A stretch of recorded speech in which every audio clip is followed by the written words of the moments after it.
A 2.6 magnitude earthquake struck near Culberson County, Texas, United States today on May 19, 2026 at 14:09 local time, or on May 19, 2026 at 19:05 Coordinated Universal Time.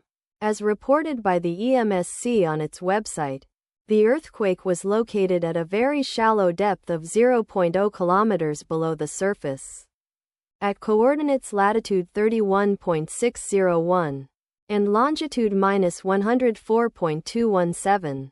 The exact magnitude, epicenter and depth of the quake might be revised within the next few hours or minutes as seismologists review data and refine their calculations, or as other agencies issue their report.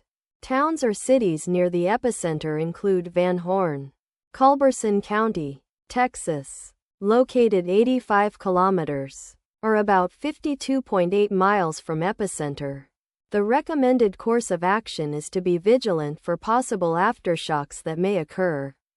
The weather forecast for the area near epicenter today is expected to be clear conditions throughout the day. Wind speeds of up to 11 miles per hour.